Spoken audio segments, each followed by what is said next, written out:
Auzubillahiminashaitanirrajim. Bismillahirrahmanirrahim. My dear students of 8th class, I welcome you in this offline class. Our subject is Social Science Civics. The name of the lesson is Judiciary, and the topic which we'll discuss today is High Courts. As you know, Judiciary is an institution empowered to administer laws.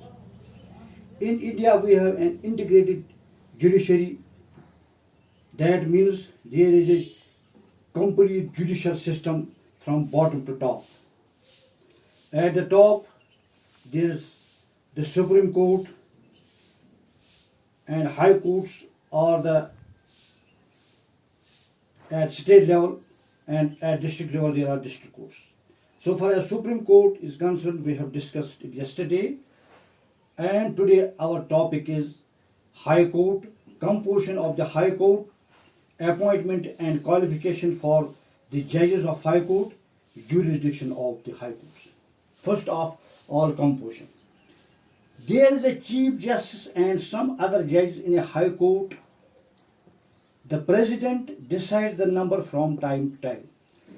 The number of the जज of the high court is not fixed. High court के जजों की तादाद मुकर्रर नहीं है. जिस तरह सुप्रीम कोर्ट के जजों की तादाद मुकर्रर है, लेकिन हाई कोर्ट की तादाद हाई कोर्ट के जजों की तादाद मुकर्रर नहीं है.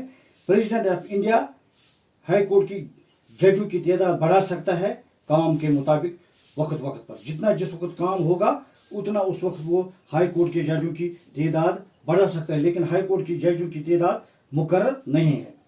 Now how the judges of the High Court are appointed. The President appoints the judges of High Court on the recommendations of the Chief Justice of the Supreme Court of India. यानी high court के जजों की तैनाती president करता है, लेकिन वो appoint करने से पहले सुप्रीम कोर्ट के चीफ जस्टिस के साथ मशवरा करता है, उसकी रिकमेंडेशंस हासिल करता है. लेकिन सुप्रीम कोर्ट के चीफ जस्टिस को अपनी रिकमेंडेशंस देने से पहले मशवरा करना पड़ता है सुप्रीम कोर्ट के दो सीनियर मोस्ट जजेस से. अब जजों की अब तैनाती के लिए क्वालिफिकेशंस क्या होनी चाहिए, उनकी क्वालिफिकेशन क्या. He must be a citizen of India. जिसको एक हाई कोर्ट का एक जज तैनात किया है, वो उसकी पहली शर्त है कि वो हिंदुस्तान का पुश्तनी बाशिंदा हो, और उस दूसरी शर्त जो है कि मेरिट की बुनियाद पर उसको तैनात किया जाए, और उसने मातहत अदालत में डिस्ट्रिक्ट कोर्ट में 10 साल तक बशर्ते जुडिशियल ऑफिसर काम किया हो, या 10 साल तक हाई कोर्ट में उसने वकालत की होगी. ऐसे शख्स को हाई कोर्ट का जज तैनात किया जा सकता है. अब jurisdiction of the high court के अख्तियारात क्या है. High court has 3 types of jurisdiction. Number 1 is original jurisdiction, number 2 is appellate jurisdiction, and number 3 is administrative jurisdiction.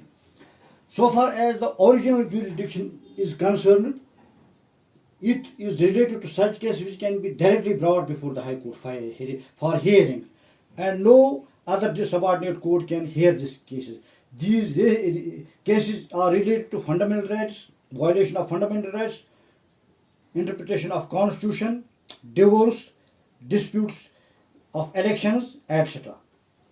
Number 2, appellate powers. जब डिस्ट्रिक्ट कोर्ट या लोअर कोर्ट किसी case के मुताबिक फैसला देता है, जो इस फैसले से मुतफिक न हो, वो हाई कोर्ट में अपील दायर कर सकता है.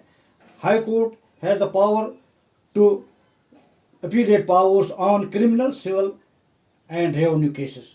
Number 3 is administrative powers of the high court. The high court supervises the working of the subordinate courts.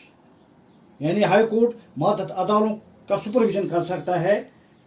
It can make rules and regulations for their work and inspect their records. ये मातहत अदालत के record को check कर सकता है, उनके कामकाज पर नजर रख सकता है, और हाई कोर्ट के जरिए ही सबऑर्डिनेट कोर्ट्स के जजेस भी तैनात किए जाते हैं. शुक्रिया.